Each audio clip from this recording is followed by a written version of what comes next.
Salve, salve pessoal, bom dia, boa tarde, boa noite. Meu nome é Doni Cortelete Stingel, aqui do canal Lista de Livros, e hoje nós falaremos sobre a obra A Cidade Antiga, de Fustel de Coulanges.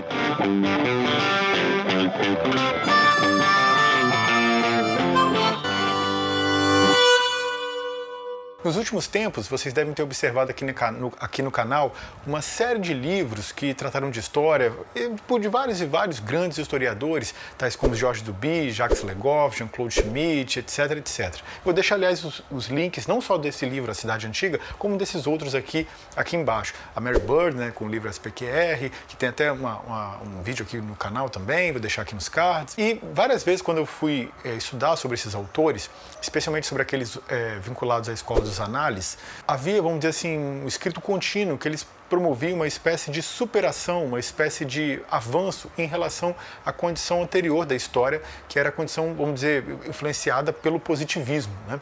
E o positivismo, ele tem um vínculo muito intrínseco aqui com o Brasil, teve uma influência muito notória por conta da proclamação da República, né, que foi feita por pessoas influenciadas pelo positivismo. Vou deixar também aqui embaixo os trechos selecionados com a obra do grande autor positivista, que é Auguste Comte. E da mesma maneira, vamos dizer assim, que acontece com alguns modismos franceses, vamos dizer assim, o positivismo ele teve um início na França, se desenvolveu um pouco lá, mas teve uma ampla repercussão aqui no Brasil, né? Tanto que a nossa bandeira, né, tem o lema, né, ou parte do lema positivista, né, que é amor por base, ordem por meio e progresso por fim. Ou como bem diz o Benegão, ordem para o povo, progresso para a burguesia. Mas enfim, o fato é que eles tiveram aqui a crença positivista, vamos dizer assim, porque eles até uma religião mais ou menos, uma religião meio estranha, meio platônica, uma coisa meio estranha lá, do afeto lá que o Auguste Comte tinha para uma mulher, e aí ele retratava aquela mulher com uma humanidade, uma coisa bastante excêntrica, mas teve aqui essa religião, vamos dizer, positivista, e ainda tem, ora, uma estrutura meio similar à de uma loja maçônica. Lá no Rio tinha umas ruínas tempos atrás, até estava em obra, e se desenvolveu, portanto, com muita influência aqui no Brasil, da mesma maneira, aliás, que o espiritismo, né, que o Allan Kardec era francês, mas lá na França ele não conseguiu se criar, não. Na verdade, o espiritismo ele se desenvolveu foi aqui no Brasil mesmo. E o positivismo, ele tinha uma ideia, vamos dizer assim, de tentar transplantar aquilo que era a ciência, o desenvolvimento tecnológico que na época ocorria de maneira já, vamos dizer assim, já veloz, né? Foi o início do desenvolvimento mais veloz do progresso, da maquinaria, etc. E eles tentaram transplantar isto para as ciências humanas, né? Para aquilo que eram os primórdios da sociologia, né? Desde os primórdios da filosofia, no caso, né, que era a mãe de todas as ciências, o Platão já defendia a ideia de você aumentar, vamos dizer assim, o caráter objetivo do objeto estudado, né? Ou seja, aquilo que seria a episteme, o conhecimento, e mitigar aquilo que seria a doxa, né? Aquilo que é subjetivo, aquilo que é apenas uma opinião. Então isso já é um objetivo já de muito, muito tempo na área das ciências humanas, e o que o Auguste Comte tentou fazer, uma espécie de revolução conservadora, vamos dizer assim, de tentar fazer de levar a ciência, vamos dizer de maneira abstrata, para os outros campos das ciências humanas. Isso hoje é considerado aliás, nem hoje, né? O Auguste Comte ele sempre foi um autor pequeno, né? E vamos dizer assim que ele era quase coetâneo ali do Hegel, e perto do Hegel, o Auguste Comte é um anão, né? Um autor muito pequeno, um autor muito limitado. A forma como ele vê a ciência é muito romântica, né? Muito dissociada dos fatos, porque a ciência, ela não pode ser vista assim abstrato, né? Ela pode se prestar ao desenvolvimento de Auschwitz, ela pode se prestar vamos dizer assim, a ser financiada por determinados grupos de interesse que vão, por exemplo, arrumar pretensos argumentos científicos para dizer que cloroquina funciona, ou para dizer que o cigarro não faz mal à saúde, ou seja, e você consegue argumentos para qualquer coisa, né? Argumentos com caráter pretensamente científico. Então, por exemplo, lá quando havia aquelas pesquisas que diziam que o cigarro não fazia mal, eles pegavam exemplos assim, olha, aquela pessoa fumou por décadas e viveu mais de 100 anos. Não era mentira, não. Pegavam informação específica sem considerar todos os aspectos envolvidos da questão, né, sem, claro, né, escamoteando aquilo que o que contradizia as suas pesquisas. Então pegava assim, aquela pessoa, claro, aí aproveitava, tinha uma pessoa que tinha um bom sono, que tinha uma boa qualidade de vida, que praticava atividade física, cujo, vamos dizer, a genética já a favorecia, né, cujos pais eram longevos, etc, etc, e colocava, olha como essa pessoa aqui que fuma viveu muito. desconsiderando todos os outros aspectos e, claro, o fato de, mesmo que ela tenha vivido muito, aquilo degradou-a, né? Não fez bem, é lógico que não fez bem, é lógico que aquilo fez mal. Então, essa visão da ciência de maneira abstrata, ela é muito ultrapassada, né? E era a versão positivista de você imaginar-se, vamos dizer assim, como neutro na história, né? Já havia uma crítica lá relacionada ao Hegel a respeito disso, a visão da Lua, né? Do homem na Lua, ou seja, eu estou aqui na Lua, eu vejo você aí na Terra, assim, você tem um caráter ideológico a sua ação. A minha não, eu sou neutro. Então, desconsidera-se que toda pessoa tem uma base conceitual através da qual ela avalia o mundo. Tem os seus valores, tem o seu conhecimento, tem os seus familiares, tem o país na qual ela cresceu, etc, etc. Ou seja, todos esses atores envolvidos, eles vão somar, vão compor um determinado pensamento e através desse pensamento, através dessas múltiplas influências vinculadas à sua subjetividade, que você vai observar o mundo de determinada maneira. Você julgar que existe um caráter científico na sua visão e a outra ela é primitiva, isso é uma atitude um tanto quanto pernóstica, né? Um tanto quanto, vamos dizer assim, errática. E vamos dizer assim, uma das piores características disso, que é uma parte muito limitada, muito precária, muito, vamos dizer assim, infantil da filosofia, que é o positivismo. Então, na medida em que eu lia outros autores que, vamos dizer assim, em tese, avançavam em relação a uma visão positivista da história, eu falei, me cabe ler algum autor, ou um dos grandes autores desta visão, e por isso cheguei aqui à Cidade Antiga, do Fustel de Coulanges. O Fustel de Coulanges, ele foi um professor francês, né, deu aula em algumas universidades, inclusive na Sorbonne, e a Cidade Antiga é considerada a sua maior obra. Mas antes de dar sequência aqui ao vídeo, é interessante fazer uma analogia com um tema bastante diferente. Já que eles gostavam tanto de ciência, né, os positivistas, vamos tratar aqui um pouquinho da teoria da relatividade. Aí você pode pensar, nossa, mas teoria da relatividade, o que isso tem a ver com o livro A Cidade Antiga? Vocês vão entender. Na teoria da relatividade, o grande físico Albert Einstein, ele conseguiu comprovar que a velocidade da luz, ela é um limite, né? Ela é o limite do que um corpo pode alcançar, que é de cerca de 300 mil quilômetros por segundo. Ou seja, se ela é uma velocidade limite, a velocidade da luz ela não pode ser superada, isso vai acarretar uma série de consequências para o estudo da física, o estudo da astronomia em geral. Por quê? Digamos que você está em cima de um ônibus que está a 60 km por hora, né? Então o ônibus está andando. E você está andando dentro desse ônibus e na mesma direção dele. Então, digamos que você está a 5 km por hora. Um observador externo, quando ele observar o ônibus, ele vai vê-lo a 60 km por hora e você que está andando dentro dele a 60 km mais a velocidade que você está, digamos que seja 5 km por hora. Então ele vai te ver a 65 km por hora andando.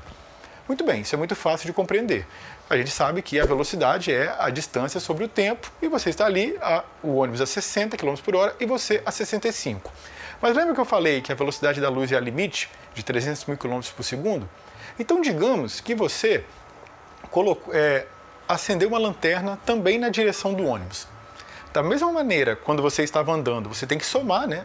Quando você está andando a velocidade do ônibus mais a sua, você deveria somar a velocidade do ônibus mais a velocidade da luz ali da lanterna. Mas aqui nós temos um problema, porque a velocidade da luz ela já está no limite. Ela não pode ser somada à velocidade do ônibus. Isso é o que o cálculo do Einstein chegou à conclusão, não pode ser superada.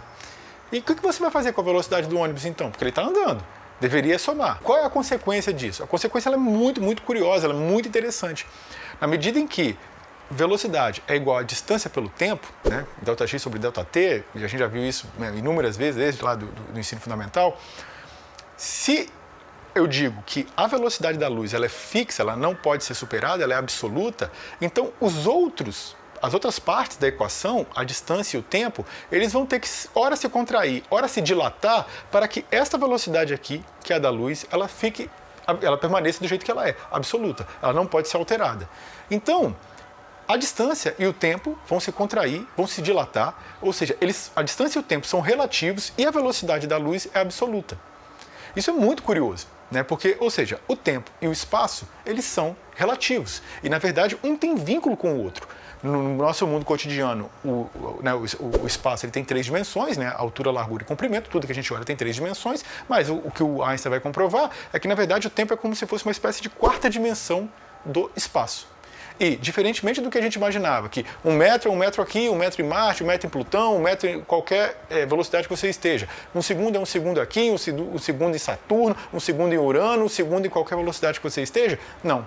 Ele vai dizer que, na verdade, o tempo e o espaço vão se contrair e vão se dilatar na medida em que eles são relativos, já que o que é absoluto, na verdade, é a velocidade da luz. Essa parte é muito interessante porque o livro do Fustel de Coulanges, ele basicamente faz a mesma coisa. Ao invés de ser a velocidade da luz algo absoluto, o que é absoluto para ele é a religião. O livro A Cidade Antiga é dividido em 5 partes. E a primeira parte, que ele chama de livro 1, né, dividido em livros, né? Ele vai tratar das religiões indo-europeias, ainda muito vinculadas ao culto aos ancestrais, de maneira muito, muito parecida com o que é o shintoísmo hoje no Japão, né? A despeito de o shintoísmo também ter influenciado as religiões limítrofes, né, do budismo e do confucionismo, para que também cultuem seus antepassados. Mas, enfim, são analisadas essas crenças, vamos dizer assim, dos seus próprios antepassados. No segundo livro, são sistematizadas as famílias gregas e romanas, a forma como elas eram estruturadas, as formas como ocorriam seu vínculo social, a forma como elas eram estruturadas e, reitero, tudo a partir como desdobramento da religião. No terceiro livro é o desenvolvimento que ocorre das cidades a partir da extensão das famílias que por si, eu reitero, sempre como um desdobramento, como um vínculo, como um avançar em relação à forma como a religião era observada. Na quarta parte de A Cidade Antiga é analisada a forma como as revoluções sociais, as mudanças, o advento da democracia, as mudanças políticas, como a forma como a religião foi mudando, foi engendrando determinadas mudanças no tecido social de então, que culminaram, né, com a democracia ateniense, com o governo da polis, das cidades, daquele período histórico. Por fim, no último livro, é delimitada as mudanças que foram ocorrendo nas cidades que permitiram a ascensão do cristianismo e a forma como ele mudou o vínculo com a liberdade do indivíduo. Em resumo, esses são os 5 tópicos, vamos dizer assim, que o Fustel de Coulanges ele aborda no livro A Cidade Antiga. E, a todo momento, é a religião engendrando tudo. A religião engendra a família, a religião engendra a propriedade, a religião engendra as cidades, a religião engendra determinada forma de formatação do Estado, do tecido social, etc. O livro A Cidade Antiga tem várias características que hoje a gente já julga bastante ultrapassadas. Por exemplo, ele observa o Oriente como uma espécie de, vamos dizer assim, estrutura primitiva, estrutura arcaica, uma espécie de infância da humanidade que vai atingir o seu apogeu, o seu desenvolvimento efetivo, claro, no Império Greco-Romano. Ali sim, as coisas começam a evoluir, as coisas começam a avançar. Então, assim, uma visão muito, muito eurocêntrica da história e desconsidera outros impérios, outras formas de crescimento, outras formas de desenvolvimento, que são o Império Chinês, que são daqui das Américas, etc, etc. E na medida em que ele acredita que a religião engendrou tudo, daqui a pouco eu leio alguns trechos que vão mostrar isso, ele vai alterando a forma como a realidade efetivamente se desenrolou para que, vamos dizer assim, se adeque a essa pré-estrutura que ele formatou na mente. Então, por exemplo, é sabido que o início da sociedade ele não se deu através de famílias, se deu através de tribos ou clãs, que eram uma espécie de família, sim, mas uma família ampliada, né? Uma família grande. Então, por exemplo, em uma tribo indígena, quando nasce uma criança, aquela criança é filha da tribo. Toda a tribo é responsável por ela. E assim foi no início do desenvolvimento da sociedade. Posteriormente, com a evolução dessas tribos, o seu respectivo crescimento, o respectivo avanço tecnológico, societário, elas foram diminuindo as suas estruturas de responsabilidade, foi ficando mais nuclear e houve desenvolvimento para aquilo que foram as famílias. O que o Fustel de Coulanges fala? Ele fala, não, começou com as famílias, depois vieram as fratrias, depois vieram as tribos. Essa é uma visão muito errática, muito, muito errática, e basta observar aquelas estruturas societárias que restaram, por exemplo, aqui no Brasil, nós temos ainda tribos indígenas que não tiveram nenhum contato com o homem branco, ainda são cerca de 500 índios, na verdade. Você observa como eles vivem lá. Eles vivem com estruturas familiares? Não, a estrutura é tribal. É toda a tribo que é responsável. Não existe uma família específica, existe uma tribo. Mas ele inventa uma história da cabeça dele, né? Ele vai formulando uma série de delírios, uma série de informações erráticas, uma série de informações falsas, que ele vai, vamos dizer assim, embasando com muitas citações que eventualmente vão para o lado fabuloso, um lado, sabe, de mitos e vai se embasando com aquilo, e o livro vai ficando, vamos dizer assim, muito problemático a sua leitura, você vai tomando desgosto, e olha, para falar a verdade, eu só consegui concluí-lo porque eu tinha a ideia de chegar até o final, gravar o vídeo, né, separar os trechos para o blog, porque o livro é muito ruim, ele tem muitos problemas. E essa é uma característica muito comum, muito recorrente dos positivistas. Eles praticam, eles exercem, eles fundamentam determinada ideologia julgando que estão sem ideologia nenhuma, né? Vocês já devem ter visto aqui nesse tempo histórico a falácia lá da escola sem partido. Eles dizem, não, a escola sem partido porque a gente quer uma escola sem ideologia. Ora, essa é justamente já uma ideologia, né? Na medida que você quer uma escola acrítica, uma escola que não critique, que não reconheça, que não identifica o que é a sociedade atual, você está defendendo a manutenção dessa sociedade atual na sua formatação que está. Então, por exemplo, enquanto julga que faz ciência, o Fustel de Coulanges, ele defende a existência, né, ele reconhece como verdadeira a história de Rômulo e Remo e a história de Enéas, que são dois mitos fundadores absolutamente fabulosos que compõem a história de Roma. Eu vou deixar aqui nos cards o vídeo sobre SPQR, na história da Roma Antiga, que vai detalhar sobre a história de Roma e seu início e a forma como esses mitos fundadores, eles prejudicaram os historiadores, por quê?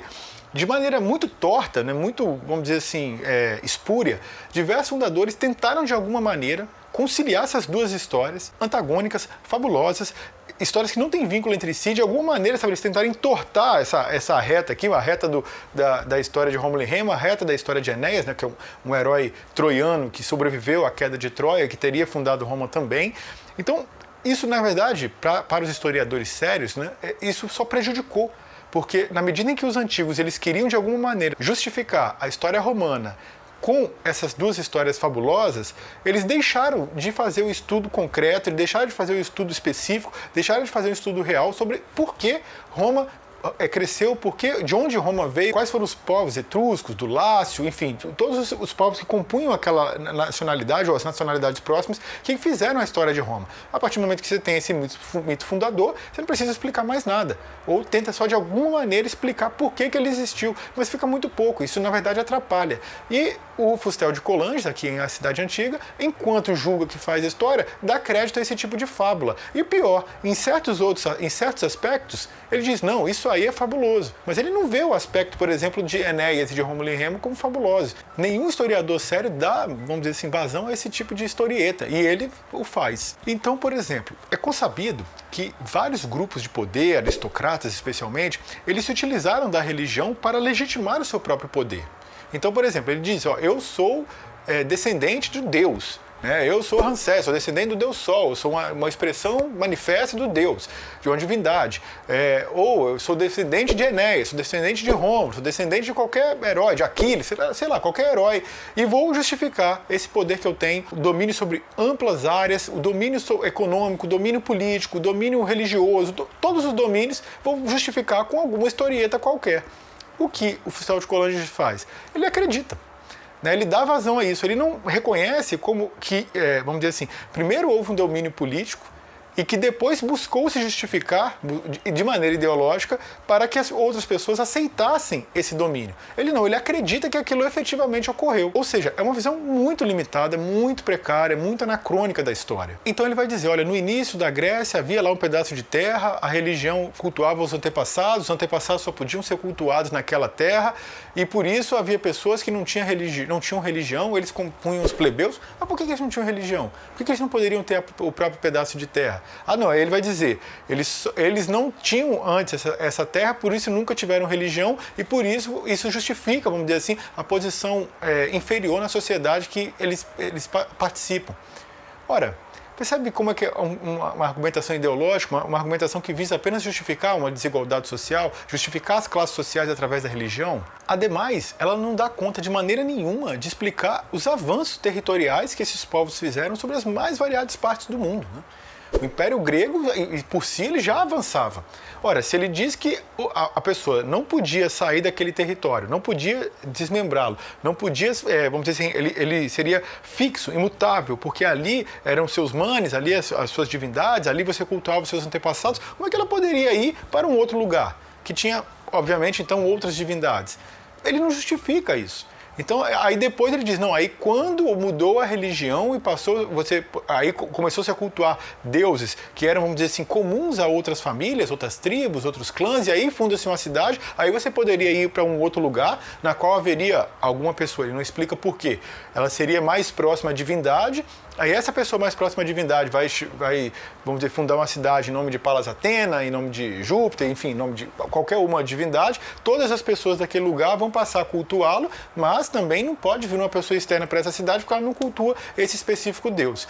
É uma explicação muito precária e, na verdade, essa sim é uma explicação bastante ideológica. O que ele faz não é outra coisa senão legitimar a aristocracia por meio da religião. E não deixa de ser notável a forma, vamos dizer assim, as restrições que o Fustel de Coulanges tem no livro A Cidade Antiga sobre a forma como as pessoas do povo tinham um vínculo com a religião. Quando ele diz que as pessoas do povo começam a ter sua própria religiosidade, você percebe assim que ele tem um menoscabo, que ele tem um desprezo, que ele olha de cima para baixo e que ele só reconhece, vamos dizer assim, a religião desses ricos, a religião dos grandes proprietários. Essa religião que é a do povo, a religião popular, vamos dizer, ele não esconde muito a sua restrição, o seu desprezo, ele parece assim que é o início do fim daquela sociedade. A forma como ele vai, portanto, justificar a sociedade através da religião vai dar aso assim, às páginas mais absurdas, mais abjetas, mais anacrônicas que você puder imaginar. Vou ler um trecho aqui para você ver a forma como ele vai tentar justificar o patriarcado. Abre aspas. O poder do marido sobre a mulher não resultava absolutamente da maior força do primeiro. Derivava, como todo direito privado, das crenças religiosas, que colocam o homem acima da mulher. Aqui uma parte. E por que essas crenças fazem isso, se não por causa da força? Mas tudo bem, vamos voltar. O que o prova é que a mulher que não se havia casado de acordo com os ritos sagrados e que, por consequência, não estava associada ao culto, não estava submetida ao poder marital. Óbvio que não estava submetida ao poder marital, mas estava submetida ao poder do pai, portanto estava submetida a um homem da mesma maneira. Então vamos voltar. O casamento é que constituía a subordinação e, ao mesmo tempo, a dignidade da mulher.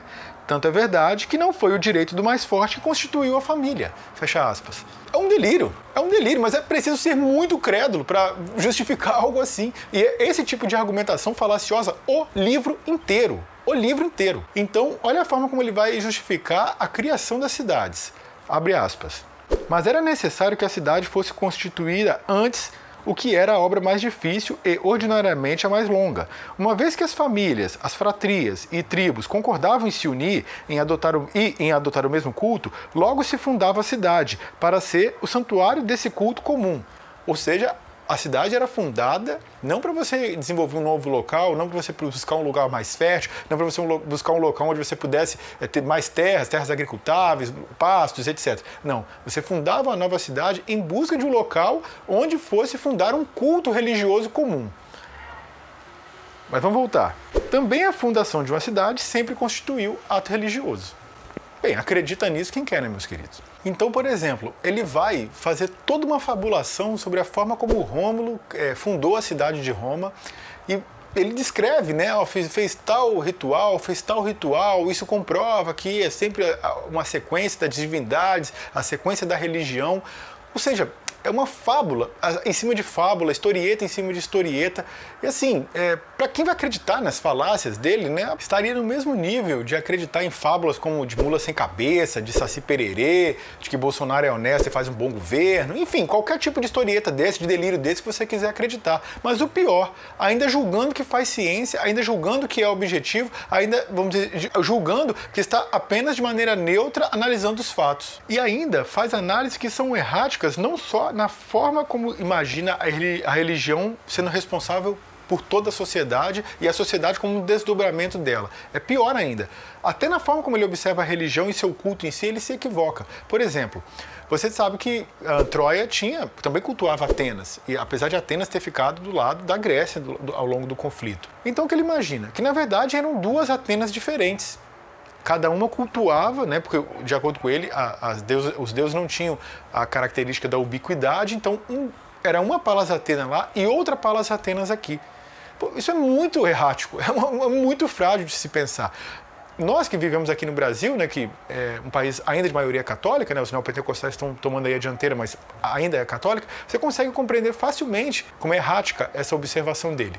Por exemplo, eu moro no Espírito Santo e aqui a padroeira do estado é Nossa Senhora da Penha.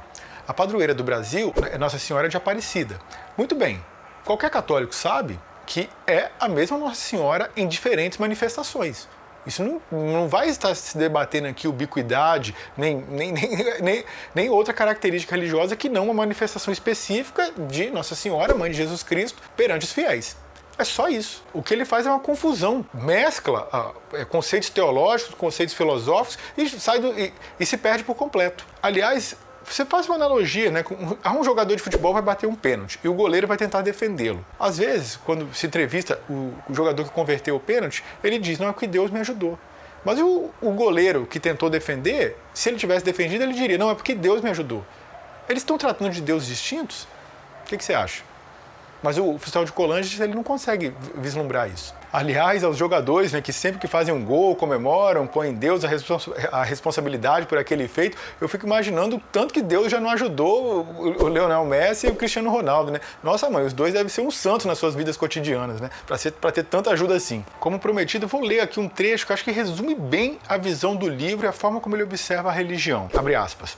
Assim, em tempo de paz como em tempo de guerra, a religião intervinha em todos os atos.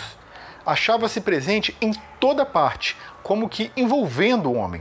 A alma, o corpo, a vida privada, a vida pública, os banquetes, as festas, as assembleias, os tribunais, os combates, tudo estava sob o império da religião da cidade.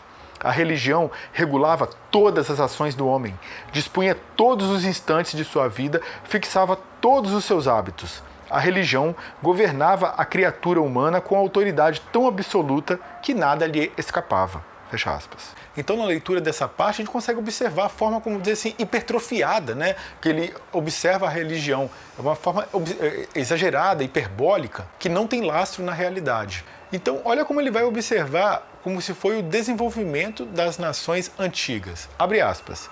Na origem dos povos antigos, não vemos as flutuações e lutas que assinalam o doloroso nascimento das sociedades modernas. Sabemos quanto tempo foi necessário, depois da queda do Império Romano, para que se reencontrassem as regras de uma sociedade regular. A Europa viu durante séculos princípios opostos disputando o governo dos povos, e os povos às vezes recusando qualquer organização social. Tal espetáculo não se vê nem na antiga Grécia nem na antiga Itália. Sua história não se inicia por conflitos. Meu Deus do céu! Meu Deus do céu! Voltando. As revoluções somente apareceram no fim. Entre essas populações, a sociedade formou-se lentamente, gradualmente, longamente, passando da família à tribo e da tribo à cidade, mas sem choques, sem lutas.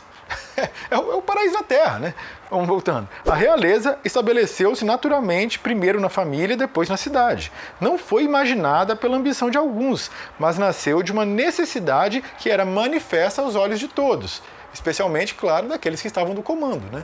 Esses observavam que precisavam de um comando, claro. Durante longos séculos, ela foi pacífica, honrada e obedecida. Os reis não tinham necessidade de força material, não tinham exércitos nem finanças, mas, sustentados por crenças que tinham grande poder sobre a alma, sua autoridade era santa e inviolável. Fecha aspas. Realmente, meus queridos, é muito difícil você até fazer algum comentário sobre esse tipo de escrito, né? Mas é muito fabuloso. É um delírio. É uma historieta de constranger qualquer historinha para criança, qualquer fairy tale, né? qualquer conto de fadas. Então, por exemplo, sabe-se que os reis na antiga Roma, eles foram o que nós consideramos hoje como ditadores, né? É preciso ter um pouco de cuidado com as palavras, porque, por exemplo, tiranos foram 30 líderes, né, lá na antiga Grécia e que fizeram um governo tão autoritário que a palavra tirano e, portanto, daí a palavra tirania passou a ter a conotação negativa que nós temos hoje. Então, quando você observa lá nos escritos da época, eles escrevendo sobre os tiranos, você tem que ter cuidado para não distorcer o que a palavra quer dizer. Posteriormente, por exemplo, quando os romanos se referiam aos reis, eles tinham uma imagem muito negativa dos reis, muito negativa, posto que é autoritária. E não tinham essa visão dos ditadores, porque os ditadores não eram autoritários como os reis. É tanto que uma das acusações feitas contra Júlio César, que era um ditador, era de estar ficando igual aos reis. se está se portando de maneira similar aos reis. Então há de se ter o cuidado com as palavras. E os reis da época, portanto de Roma, eles tinham o povo tinha uma visão muito negativa daquela história, porque foi um momento de, vamos dizer, suplício contra os romanos, tanto na cobrança de impostos quanto na exigência de trabalhos forçados, e eles observavam, a despeito de alguns avanços que ocorreram nessa época, eles a observavam de maneira muito negativa. E depois da queda dos Tarquínios, que foram os últimos reis, até a ascensão da República, houve uma série de guerras, uma série de conflitos, até que esse tipo de, vamos dizer, de nova formação social emergiu. O que ele imagina não é que desde um momento o povo romano queria o retorno dos reis. Isso está muito, mas muito longe da realidade. Muito mesmo. A explicação, por exemplo, que ele dá do início romano e aquilo que teria sido o rapto das Sabinas, né? As mulheres que os romanos teriam tentado, supostamente teriam tomado para... que eles não tinham mulheres dentro do seu povo, então pegaram as das Sabinas, depois acabaram chegando a um acordo com o povo sabino. Enfim, a explicação que ele dá, olha, é uma das páginas mais constrangedoras que eu vi na história. E ele tem muita dificuldade, na verdade, em dissociar o que é lenda e o que não é. Ele sabe que parte daquilo que ele afirma, com aquilo que ele se relaciona, que o material que ele trabalha é um material fabuloso, um material lendário, vamos dizer, mas ele não. Ele diz, não, isso aqui é lenda, isso aqui não é. Ele mistura, ele se confunde com o material. Ele não consegue dissociar aquilo que é um material válido, que tem base sólida, daquilo que é um material apenas fabuloso. Uma das partes, acho mais. Chega a ser. É tão fajuta que chega a ser cômica. Eu vou ler aqui. Abre aspas. Vê-se bem que o povo não tinha grandes desejos de possuir terras. Veja bem que a riqueza da época eram as terras. Então o povo não queria ter riqueza. Em outros termos, queria continuar pobre. Aliás, se lhe ofereceram a partilha das terras públicas, isto é, do domínio do Estado, pelo menos não pensou em despojar os ricos de suas propriedades. Porque, claro, né, ele tem muita preocupação com os ricos. Isso está imerso no livro inteiro. Em parte por respeito inveterado, em parte pelo hábito de nada fazer. O povo gostava de viver ao lado e como que à sombra dos ricos. Ora, então, os ricos viviam do quê? Do trabalho de quem? Se o povo não gostava de nada fazer, quem é que trabalhava? Os próprios ricos? Quem é que lavrava? Quem é que escalavrava o campo? Quem é que produzia as coisas? Quem é que fazia o comércio? Eram os ricos? Ora, meu querido, aí você observa, enquanto ele tenta, né, vamos dizer, justificar cientificamente o seu escrito, você observa que é apenas uma falácia que se destina a justificar teologicamente um determinado desenvolvimento social que foi benéfico a alguns e infausto a outros. Então, assim, o livro ele tem muitas citações, mas muitas mesmo. Mas ele tem uma base categorial tão fraca, ela é tão precária, ela é tão fajuta, que se torna um livro trágico, um livro não só ruim, mas um livro muito ruim, mas muito mesmo. Se ele quisesse, de fato, conhecer a partir de que elementos a história se desenvolveu, ele teria que conhecer a categoria trabalho. Eu não vou poder deslindá-la aqui, porque demandaria muito tempo, mas o homem se desenvolveu através e por meio do trabalho, junto a outros homens, é uma atividade social. As exigências que o trabalho foi engendrando, foi impondo ao homem, o homem que tentava controlar a natureza, diferentemente dos animais, que apenas a segue de maneira instintiva, o homem que fazia um trabalho racionalizado, que já imaginava antes de executar a atividade aquilo que faria, ou seja, e posteriormente, na medida em que controla a sociedade, controla de certa maneira a natureza e não depende, vamos dizer, exclusivamente dela para viver naquilo que ela provê naturalmente, não, o homem precisa controlar um pouco a natureza para conseguir com os frutos do seu próprio trabalho alguma coisa. A forma como esse trabalho foi apropriado ao longo do tempo é a história da humanidade. Toda uma estrutura é criada a partir de determinada forma que o homem produz e reproduz as condições de sua existência social. E aí você consegue compreender a história. E não com esse delírio mitológico aqui de que a religião que era assim, a religião que era assado. Você não vai conseguir compreender a religião dissociada da estrutura social a que ela está vinculada. Por mais crédulo que você seja, por mais que você acredite na religião A ou religião B, como também tem a minha, mas você observá-la dissociada do modelo socioeconômico ao qual você vive, você está tendo uma visão completamente abstrata da realidade, né? Ora, pode, feito Weber, vincular o desenvolvimento da sociedade através da religião, um delírio, vamos dizer assim, um pouco mais racionalizado, mas ainda um delírio, e não vai ter os meios efetivos para compreender a forma como a sociedade se erige. A minha dissertação de mestrado foi sobre isso, os vínculos entre a teologia da prosperidade e o neoliberalismo. Você não vai conseguir compreender de maneira nenhuma a teologia da prosperidade, o pensamento que fundamenta o neopentecostalismo, sem compreender a sociedade neoliberal que a gente vive. E se fosse para seguir o Weber ou o Fustel de Coulanges, ele acreditaria o quê? Que o neoliberalismo foi criado pelo neopentecostalismo. Isso não está só errado, está muito errado. Há uma frase do livro dele aqui que eu achei no mínimo irônica. O homem não se liberta facilmente das opiniões que uma vez o dominaram. E foi isso que aconteceu com ele mesmo, né? Ele imaginou que a sociedade ela é desenvolvida através e por meio da religião e criou, né, fabulou toda uma historieta sobre isso. Então, para quem esse livro seria indicado? Eu acho que ele seria indicado mais para aquele fanático religioso erudito, o que é um personagem, vamos dizer assim, um pouco raro, né?